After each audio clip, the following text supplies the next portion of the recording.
يعني صعوبه الاتصال مره ثانيه بين سياده اللواء. طيب معانا ولا مش معانا؟ سياده اللواء اهلا بيك مره ثانيه. اهلا بيك يا باشا. اهلا بيك، مشرفني يا فندم، يعني صعوبه الاتصال بحضرتك. اهلا بيك. ليه ده انا طيب ماشي، اهلا بيك على كل حال يا فندم. بخبره حضرتك الطويله في مجال الطيران، ايه الصعوبات اللي ممكن تواجه فرق الانقاذ بخصوص انتشال الصندوقين الاسودين في البحر المتوسط؟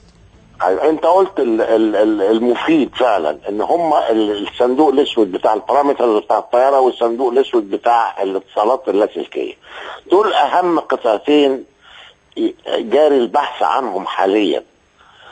ورغم صعوبه العثور عليهم انما ممكن قوي الغواصه اللي ارسلت من مصر ممكن تجد الصندوقين الاسودين، لانهم بيرسلوا اشارات لاسلكيه، يعني اشارات الكترونيه عشان يتحدد مكانهم. تمام. الصندوقين دول اكتر حاجه مهمه لمعرفه سبب الحادث، انما كل الناس اللي بتطلع في القنوات الفضائيه فرضيات وبتتكلم عن للاسف بيتكلموا في سيناريوهات مختلفه لحد كل ده كلام فاضي. الواحد ما يتكلمش الا بمعلومات، يعني يبقى في معلومه مش افتراض. معلومه الحادثه حصلت ازاي، محدش لسه ما فيش، ولا يجيبوا خبير اجنبي من بره ولا جن ازرق ممكن يقول سبب الحادثه ايه الا بالعثور على الصندوق الاسود. بس يعني المشاهدين يا فندم او المتابعين بالتاكيد بيتعطشوا للمعلومه، حضرتك تعرف كده كويس. حتى الرئيس عبد الفتاح السيسي كان مدرك ده النهارده وقال ان كلم اجهزه الدوله ومؤسساتها ان هي تدعم الاعلام بكل الاخبار اول باول عشان تعطش طبعا على المعلومه. والله ما في معلومه، كلها تخمينات. يعني ما فيش، لو في معلومه ايه اللي يمنع ان احنا نقولها؟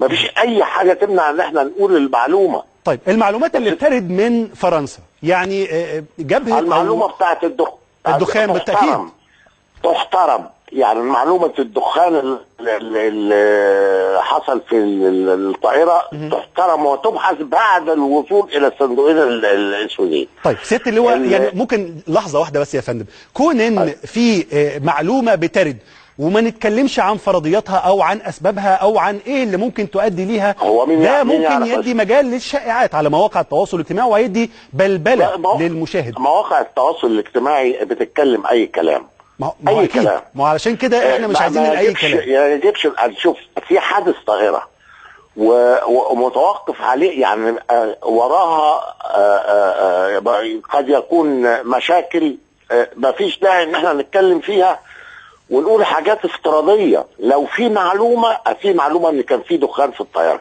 لما يتاكد هذا الكلام نتكلم فيه. طب الدخان ده حصل من ايه؟ واحد كان مولع سيجاره في التواليت بتاع الطياره، ايه سببه؟ اثر على ايه في الطائره؟ لان الطائره كلها اجهزه الكترونيه وحاجات. الدخان ده طلع، ما هو الدخان ده لازم يكون فيه شياط او حريق موجود داخل الطائره، نعرف تاثيره ايه. في دخان، في دخان، انما تاثيره ايه محدش يعرف الا لما الصندوق الاسود يقول. طيب ماشي، هننتظر بالتاكيد يا فندم، بس برضو حضرتك اعذر اللي نركز عليه، اعذر المتابعين في ان هم بيحتاجوا لمعلومه، لان مش هنقدر مثلا ننتظر زي الطياره الاندونيسيه لما اخذت اكتر من سنه علشان يكتشفوها. ومين قال ان الحادثه دي مش هتاخد المده دي؟ طيب وهنفضل سنه ما نعرفش يعني بالتاكيد يعني الصندوقين الاسودين بيدوا المعلومه المظبوطه، بس هيفضل المشاهد او المتابع سنه بدون معلومه؟ صعب. لو لم نجد الصندوق الاسود هنفضل سنه واثنين. ما هو يعني هنخمن، ما هو التخمين ده هو اللي بيجيب بلاوي.